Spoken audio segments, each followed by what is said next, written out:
नमस्कार दोस्तों, मैं हूं हरी सिंह राजपूत और आप हैं साइंस गैलेक्सी चैनल पर। चलिए दोस्तों, अभी तक हमने जो केमिस्ट्री है कक्षा 11 का जो रासायनिक आबंध और आणविक संरचना वाला अध्याय था, उसके हमने अभी 75 प्रश्न 3 वीडियो में डिस्कस कर लिए हैं। अगर आपने वो वीडियो नहीं देखे हैं तो आप डिस्क्रिप्शन बॉक्स में जाइए और सबसे पहले उन वीडियो को देखिए।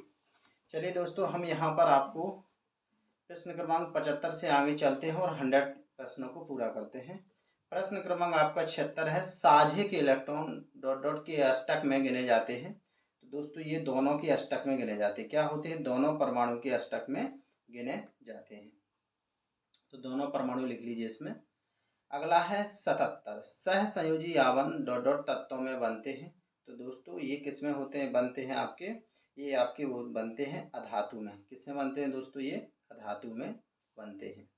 अगला प्रश्न, सहसंयोजी बंध डॉट डॉट प्रकार के होते हैं। तो दो सहसंयोजी बंध जो दोस्तों होते हैं वो होते हैं दो प्रकार के। कैसे होते हैं? दो प्रकार के, जिनमें क्या होता है, एक में आपकी समान साझेदारी होती है और एक में कैसी होती है? असमान साझेदारी होती है। चलिए प्रश्न क्रमांक आपका आपका 78 नंबर का है।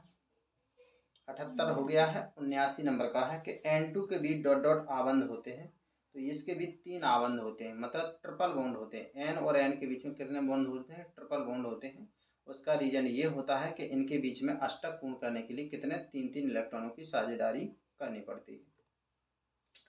प्रश्न क्रमांक 80 नंबर है। द्विध्रुव आघूर्ण से संबंधित कार्य के लिए डॉट डॉट को नोबेल पुरस्कार मिला हुआ था। तो ये पीटर डिवाई थे। कौन थे? पीटर डिवाई।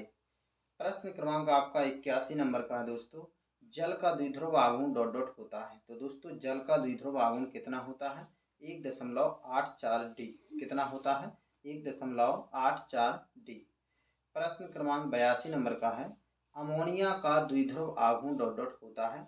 तो दोस्तों अमोनिया का द्विध्रुव आघूर्ण होता है 1.46। कितना होता है? 1.46। प्रश्न क्रमांक आपका 86 है। एस कक्षक केवल 83 नंबर का है। वैद्युत संयोजक अणु में सह संयोजक लक्षण या ध्रुवण की सीमा ज्ञात करने के लिए डॉट डॉट नियम कहलाते हैं। तो कुल मिला के कि वैद्युत संयोजक और आपकी ध्रुवण को ज्ञात करने वाला नियम दोस्तों क्या होता है? ये होता है फजान का नियम। कौन कहलाता है? फजान का नियम। फजान भर दीजिए।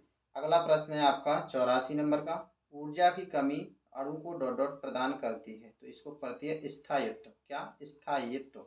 स्थायित्व का मतलब उसको स्थिरता प्रदान करती है। स्थिरता भी आप पढ़ सकते हैं।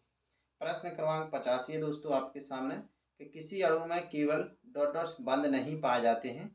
दोस्तों उसमें सिग्मा बंद नहीं पाया, सॉरी पाई बंद नहीं पाया जा सकता। क्या नहीं पाया जा सकता? पाई बंद। उसका रीजन क्या है? क्योंकि सबसे पहले सिग्मा बंद बनता है, उसके बाद ही पाई बंद संभव है। आप सोचें कि पाई बंद अकेला हो तो ऐसा नहीं हो सकता, उसमें एक सिग्मा बंद कम से कम जरूर होगा ही। प्रश्न क्रमांक 86 है। एस कक्षक केवल डॉट डॉट बंद ही बना सकते हैं।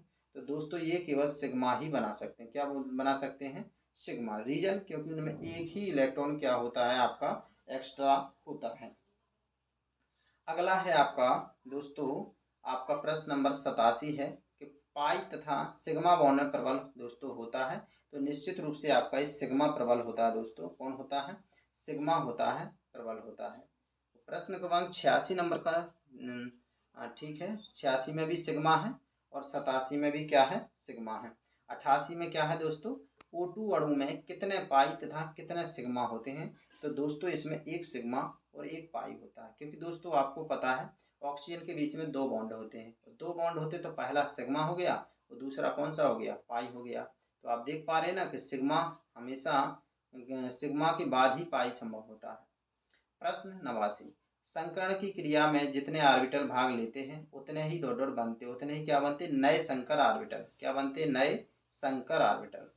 प्रश्न क्रमांक 90। C2H2 में डॉट डॉट संकरण होता है। तो दोस्तों इसमें आपका कौन सा होता है? ये एसिटिलीन है लिखा हुआ है दोस्तों। तो एसिटिलीन है 90। तो 90 नंबर का। तो इसमें आपका क्या है? आपका इसमें आपका जो संकरण है दोस्तों ये है आपका sp संकरण। कौन सा है? sp। देखिए दोस्तों जब भी आप देखिए अगर किसी भी आपका जो अणु लिखा है और उसमें जो परमाणु हैं सभी, अगर वो सिंगल बॉन्ड से जुड़े हैं तो उनमें होता है sp3। अगर एक डबल बॉन्ड आपको कहीं दिख रहा है तो उसमें sp2। अगर आपको ट्रिपल बॉन्ड है तो उसमें sp संकरण होता है। और जब हम इसको लिखेंगे एसिटिलीन को तो CH और CH ही लिखेगा और बीच में डबल बॉन्ड निश्चित रूप से आएगा। तो इसमें कौन सा बॉन्ड होगा दोस्तों? इसमें आपका बॉन्ड होगा sp। प्रश्न क्रमांक 91 नंबर का है कि एसिटिलीन में सिग्मा तथा पाई बॉन्ड कितने होते हैं दोस्तों? तो इसमें आपके क्या होते हैं? एसिटिलीन आप लिख लीजिए और आपको पता चल जाएगा कि एक सिग्मा होता है और इसमें 2 पाई होते हैं। क्या होता है? एक सिग्मा और 2 पाई। क्योंकि इसके बीच में ट्रिपल एसिटिलीन की पूछा गया दोस्तों, तो रॉन्ग थोड़ा। इसमें क्या होता है कि आपके एसिटिलीन की बात की गई तो इसमें 3 सिग्मा हो जाएंगे और 2 पाई हो जाएंगे दोस्तों। क्या हो जाएंगे? 91 नंबर में, 91 नंबर के प्रश्न में आपका क्या हो जाएगा? एक सिग्मा वो सॉरी 3 सिग्मा हो जाएंगे और 2 पाई बॉन्ड बनेंगे। प्रश्न क्रमांक आपका 92 नंबर का है, इथिलीन में डॉट डॉट संकरण होता है। तो दोस्तों ये होता है आपका sp2 संकरण। कौन सा होता है दोस्तों? sp2 संकरण। अगला है इथिलीन में डॉट डॉट सिग्मा तथा पाई बंद होते हैं। तो दोस्तों इथिलीन में आपके कितने होते हैं? क्योंकि आपके यहाँ इथिलीन का फॉर्मूला होता है CH2 तो 4 तो H के हो गए और एक बीच में, तो 5 तो सिग्मा हो गए दोस्तों इसमें, और एक क्या हो जाएगा? पाई हो जाएगा। क्या हो जाएगा? 5 सिग्मा और 1 पाई। प्रश्न क्रमांक 94 है, मीथेन में संकरण होता है। तो दोस्तों यहाँ sp3 संकरण होता है क्योंकि CH4 लिखा जाएगा, वो चारों सिंगल बॉन्ड होंगे तो sp3 होगा। प्रश्न क्रमांक 95, DsP2 संकरण कौन सी आकृति बनाते हैं? तो ये बनाते हैं समतल वर्गाकार। कौन सी बनाते हैं? समतल वर्गाकार। PCl5 में कौन सा संकरण होगा दोस्तों? तो इसमें आपका होगा sp3d। कौन सा? sp3d। और आकृति कैसी बनेगी? इसी में 2 ही ऑब्जेक्ट है, त्रिकोणीय द्विपिरामिडीय। त्रिकोणीय द्विपिरामिडीय। प्रश्न क्रमांक दोस्तों 97 नंबर है, SF6 में डॉट डॉट संकरण तथा आकृति कैसी बनेगी? तो दोस्तों इसमें संकरण है sp3d2। कौन सा है? sp3d2। और जो आपकी वो बनेगी आपकी अष्टफलकीय। कैसी बनेगी? अष्टफलकीय। अगला है प्रश्न क्रमांक आपका 98 नंबर का है। प्रश्न क्रमांक आपका 98 है, तो ये आपका पूछ रहा है कि IF7 में कौन सा संकरण होगा? sp3d3। कौन सा? sp3d3 होगा और इसकी आकृति बनेगी पंचभुजीय द्विपिरामिडीय। क्या बनेगी? पंचभुजीय द्विपिरामिडीय। प्रश्न क्रमांक 99 है दोस्तों, अमोनिया में एकाकी इलेक्ट्रॉन युग्म होते हैं। तो दोस्तों अमोनिया में एक एकाकी इलेक्ट्रॉन युग्म होता है। कितना होता है? 1। प्रश्न क्रमांक आपका 100 नंबर का है कि H2S में डॉट डॉट बंध कोण होता है। तो दोस्तों ये होता है 90.2 डिग्री। कौन होता है? कितना होता है? 90.2 डिग्री आपका इसमें कोण होता है दोस्तों। तो इस तरह से दोस्तों आपने इसमें 100 प्रश्नों को डिस्कस कर लिया है सफलतापूर्वक। तो आप अगर पहली बार साइंस गैलेक्सी बाय हरी सर चैनल पर विजिट कर रहे हैं तो आप इसको सब्सक्राइब कर लीजिए और अपने दोस्तों को भी इसकी लिंक शेयर कर दीजिए। और आप अगर इसकी PDF फॉर्म आप में चाहते हैं अपने इसमें डिजिटल फॉर्म में, तो 8085 और 128883 जो आपका नंबर दिया गया है, इस पर आप संपर्क कर सकते हैं और प्राप्त कर सकते हैं। धन्यवाद।